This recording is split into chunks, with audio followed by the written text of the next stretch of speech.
Friends, এই ভিডিওতে আমরা ওয়েস্ট বেঙ্গল আইসিটি সুপারভাইজার 2019 পরীক্ষার প্রস্তুতির জন্য প্রিভিয়াস ইয়ারের ম্যাথমেটিক্সের কিছু কোশ্চেন আমরা সলভ করব। ফ্রেন্ডস, এটা কোশ্চেন সেট নাম্বার 8।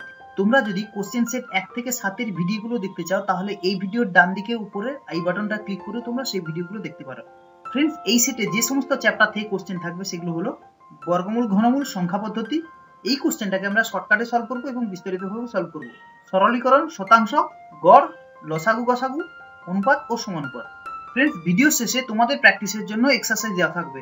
তোমরা যদি এই ভিডিওতে সব কোশ্চেনগুলো কিভাবে সলভ করেছি সেটা যদি বুঝতে পারো তাহলে এক্সারসাইজগুলো কিন্তু সহজেই করতে পারবে।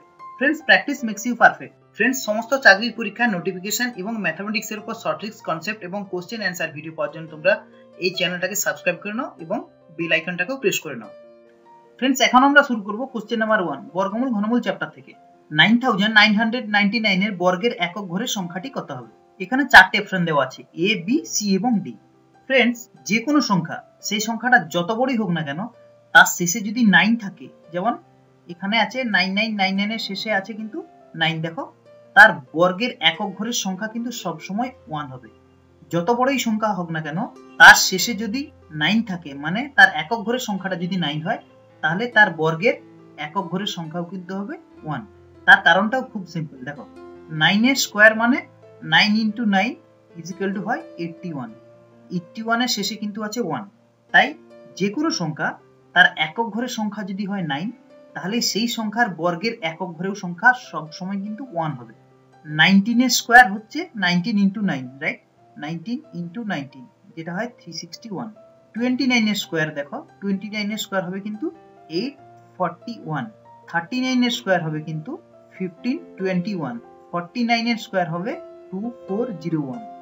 99 এর স্কোয়ার হবে 9801। তাহলে দেখো এখানে প্রত্যেকটা সংখ্যার একক ঘরের সংখ্যা কিন্তু 9 এবং তাদের প্রত্যেকটার বর্গের একক ঘরের সংখ্যাগুলো কিন্তু 1। দেখো 81 এর একক ঘরের সংখ্যা হচ্ছে 1, 361 এর একক ঘরের সংখ্যা হচ্ছে 1, 841 এর একক ঘরের সংখ্যা হচ্ছে 1, 1521 এর একক ঘরের সংখ্যা হচ্ছে 1। এভাবে দেখো প্রত্যেকটা বর্গের একক ঘরের সংখ্যা কিন্তু 1। তাই এই টাইপের কোশ্চেন যখন দেখবে যেখানে নাম্বারের শেষে 9 আছে, তার বর্গের একক ঘরের সংখ্যা মানে ইউনিট ডিজিট সবসময় হবে কিন্তু 1। তাই এই কোশ্চেনের অ্যান্সার হবে এ, 1। ফ্রেন্ডস, এখন আমরা যাব কোশ্চেন নাম্বার 2 সংখ্যা পদ্ধতি চ্যাপ্টার থেকে। একটি 2 অঙ্কের সংখ্যার একক এবং দশকের ঘরের সংখ্যাগুলোর গুণফল হয় 8। যখন সংখ্যাটির সঙ্গে 18 যোগ করা হয় তখন সংখ্যাগুলোর স্থান পরিবর্তন হয়। ফ্রেন্ডস, এখানে কোশ্চেনের স্থান পরিবর্তন জিনিসটা কি সেটা বুঝে নিই। যদি ধরো আসল সংখ্যাটা হয় 25, তাহলে এর একক ঘরের সংখ্যা হচ্ছে 5 এবং দশক ঘরের সংখ্যা হচ্ছে 2। তাই স্থান পরিবর্তন করলে কি হবে, এই একক ঘরের সংখ্যাটা আসবে দশকের ঘরে, দশকের ঘরের সংখ্যাটা যাবে এককের ঘরে, 25 হয়ে যাবে 52। ফ্রেন্ডস, এই কোশ্চেনটা কিন্তু খুব ইম্পর্টেন্ট এবং এই কোশ্চেনটা সমস্ত রকম চাকরির পরীক্ষায় কিন্তু বারবার আসে। দেখো প্রথমে আমরা কোশ্চেনটা কিন্তু শর্টকাটে সলভ করব, তারপর আমরা বিস্তারিতভাবে সলভ করব। ফ্রেন্ডস, এই ভিডিওতে আমরা এই কোশ্চেনটাকে সলভ করার জন্য যে শর্টকাট টেকনিকটা শিখবো না, সেই শর্টকাট টেকনিক কিন্তু তোমরা কোথাও পাবে না। কোনো ইউটিউব ভিডিওতে কিন্তু সেই শর্টকাট টেকনিক তোমরা পাবেই না। ফ্রেন্ডস, প্রথমে আমরা কোশ্চেনটা ভালো করে বুঝে নিই, তারপর শর্টকাট টেকনিক আসবে। এখানে লেখা আছে একটি 2 অঙ্কের সংখ্যা, রাইট? এরকম লিখলাম একটি 2 অঙ্কের সংখ্যা, তার একক এবং দশকের ঘরের সংখ্যাগুলোর গুণফল যদি 8 হয়, মানে এটা হচ্ছে এককের ঘরের সংখ্যা, এটা হচ্ছে দশকের ঘরের সংখ্যা। এই দুটো সংখ্যাকে যদি আমরা গুণ করি তাহলে কোশ্চেন অনুযায়ী সেটা হয় 8। তারপর কি বলেছে দেখো, এই যে সংখ্যাটা, সেই সংখ্যাটার সঙ্গে যদি 18 যোগ করা হয় তাহলে সংখ্যাগুলি স্থান পরিবর্তন করে। এই সংখ্যাটার সঙ্গে যদি আমরা 18 যোগ করি, 18 যদি আমরা প্লাস করি, তাহলে সংখ্যাগুলো স্থান পরিবর্তন করে। ফ্রেন্ডস, এই দুটো কিন্তু খুব ইম্পর্টেন্ট টার্মস, এই দুটো কিন্তু খুব ইম্পর্টেন্ট আমাদের কাছে। এই 8 কখন কখন আসে দেখো, যদি আমরা 2 এর সঙ্গে 4 গুণ করি তাহলে হয় 8, 4 এর সঙ্গে 2 গুণ করলেও কিন্তু হয় 8। এই দুটো আমি কেন লিখলাম, কেন সংখ্যাটা কিন্তু 24ও হতে পারে, রাইট? 24 এর একক এবং দশকের ঘরের সংখ্যাকে গুণ করলে কিন্তু হয় 8। সিমিলারলি 42 এর এককের এবং দশকের ঘরের সংখ্যাকে গুণ করলে হয় কিন্তু 8। এখানে 24 এর 4 হচ্ছে এককের ঘরের সংখ্যা এবং 2 হচ্ছে দশকের ঘরের সংখ্যা। ফ্রেন্ডস, এখন দেখো 1 এর সঙ্গে 8 গুণ করলেও কিন্তু হয় 8, তাহলে সংখ্যাটা কিন্তু 18 হতে পারে, রাইট? 1 ইন্টু 8 গুণ করলে হয় কিন্তু 8, আবার 8 ইন্টু 1 হয় 8, তাই সংখ্যাটা কিন্তু 81ও হতে পারে।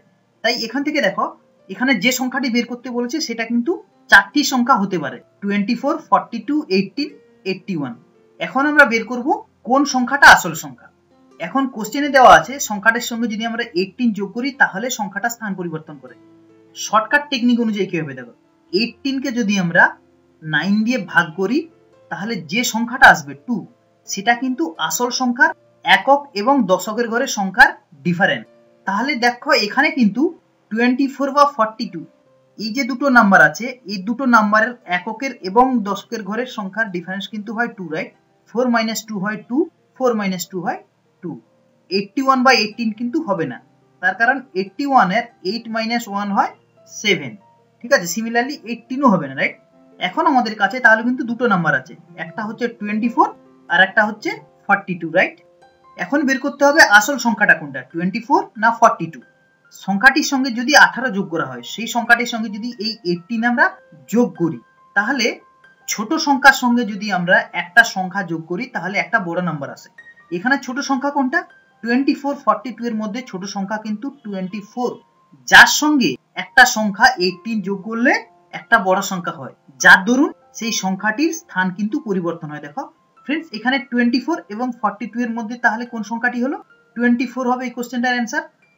ফ্রেন্ডস, এখন আমি যাব বিস্তারিতভাবে কি করে এই কোশ্চেনটাকে সলভ করা যায়। ফ্রেন্ডস, প্রথমে আমরা ধরবো একক ঘরের সংখ্যা হচ্ছে y, দশকের ঘরের সংখ্যা হচ্ছে x, এবং কোশ্চেনে দেওয়া আছে x * y মানে এককের ঘরের সংখ্যা এবং দশকের ঘরের সংখ্যার গুণফল হচ্ছে 8। 10x + y এর সঙ্গে আমরা যদি 18 যোগ করি তাহলে সংখ্যাগুলো স্থান পরিবর্তন করে 10y + x। এটাকে যদি তোমরা সিম্পলিফাই করো তাহলে আসে y - x = 2, আবার xy = 8, সেখান থেকে তোমরা x এর ভ্যালু পাবে 8/y। এখানে দেখো y - x আছে 2, তাই y থেকে আমরা 8/y টাকে মাইনাস করলাম, রাইট? এখানে x টাকে আমরা রিপ্লেস করলাম 8/y দিয়ে। এখান থেকে তোমরা y এর ভ্যালু পাবে 4 - 2। এখানে তো -2টা তো হবে না, 4 টাই হবে, রাইট? তাই দেখো x এর ভ্যালু যদি হয় 4 তাহলে y এর ভ্যালু হবে কিন্তু 2, রাইট? কেন, x y = দেওয়া আছে 8, y যদি হয় 4 তাহলে x = হবে 2, তাই এককের ঘরের সংখ্যাটা হচ্ছে কিন্তু 4 এবং দশকের ঘরের সংখ্যা হচ্ছে x 2, তাই আসল সংখ্যাটা হবে কিন্তু 24। এই কোশ্চেনটার অ্যান্সার হবে A 24। ফ্রেন্ডস, এখন আমি যাব কোশ্চেন নাম্বার 3 সরলীকরণ চ্যাপ্টার থেকে। যদি a - b হয় 3 এবং a² + b² হয় 29 তাহলে a b এর মান কত? ফ্রেন্ডস, দেখো এই কোশ্চেনটা কিন্তু একদম সিম্পল। a - b দেওয়া আছে 3, যদি a - b এর স্কয়ার করি তাহলে এটা হবে 3 এর স্কয়ার, এটা কি হবে a² - 2ab + b², যেটা হবে 3 স্কয়ার 9। এটাকে আমরা লিখতে পারি a² + b² - 2ab = 9। এখানে কিন্তু দেখো a² + b² এর ভ্যালু দেওয়া আছে, রাইট? a² + b² হয় 29, এটা 29 - 2ab = 9। এটাকে যদি আমি ডান দিকে নিয়ে আসি তাহলে এটা কি হবে, -2ab = 9 - 29, যেটা হবে -20। তাহলে a কাটবে, ab কত হবে 20/2, যেটা হয় 10। এই কোশ্চেনটার অ্যান্সার হবে কিন্তু a 10। ফ্রেন্ডস, এরপরে আমরা যাব কোশ্চেন নাম্বার 4 শতাংশের চ্যাপ্টার থেকে। একটি ফল বিক্রেতা 40% আপেল বিক্রি করার পর তার কাছে টোটাল 420টা আপেল থাকে, তার কাছে আগে কত আপেল ছিল? ফ্রেন্ডস, কোশ্চেন অনুযায়ী 40% আপেল বিক্রি করার পর তার কাছে টোটাল আছে 420টা, রাইট? 40% যদি বিক্রি হয়ে যায় তাহলে কত পার্সেন্ট থাকে, 100 - 40%, রাইট? তাহলে এখানে কত পার্সেন্ট থাকে, 60% থাকে না?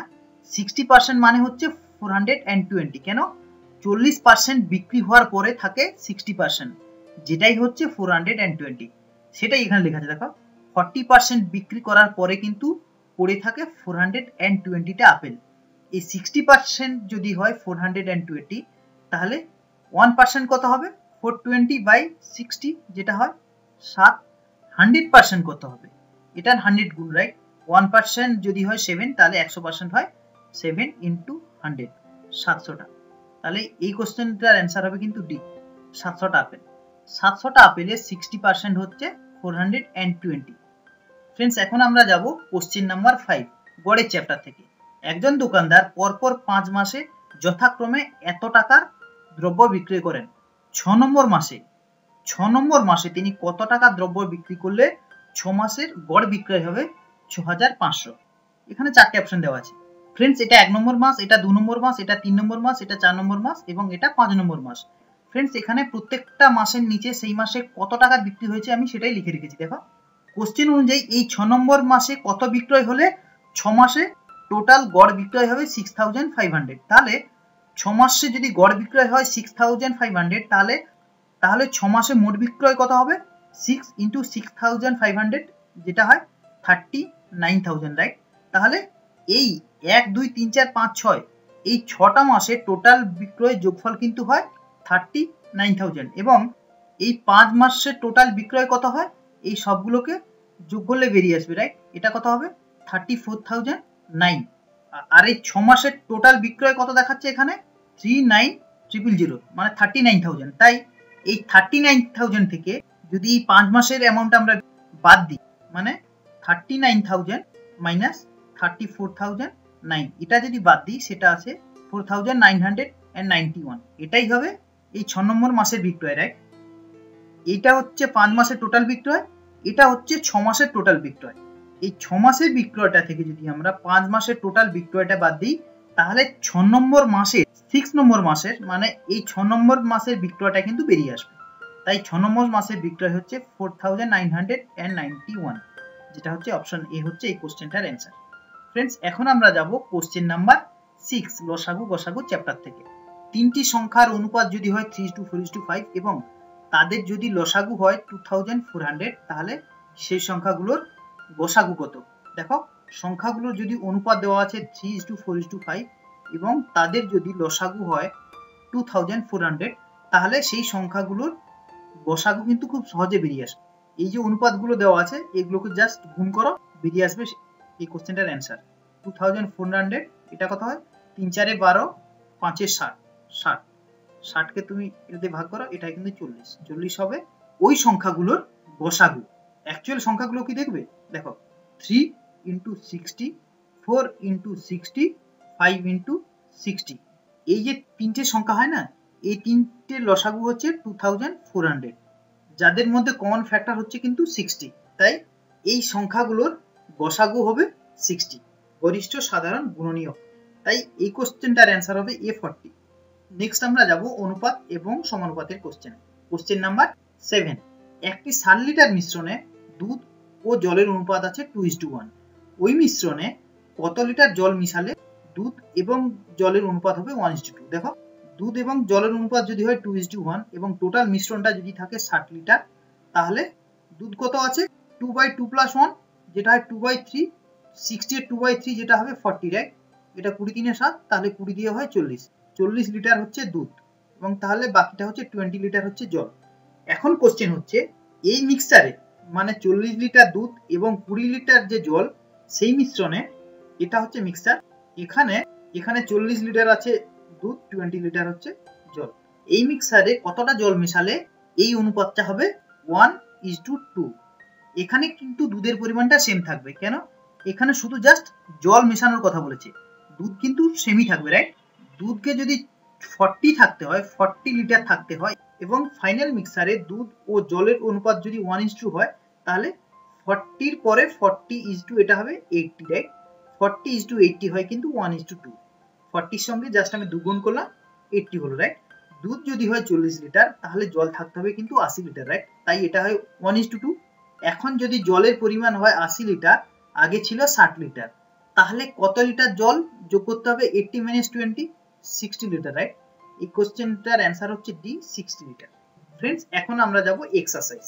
এখনই ফ্রেন্ডস এই ভিডিওতে আমরা E1 এবং E2 এই দুটো টাইপের কোশ্চেন কিন্তু আমি সলভ করেছি।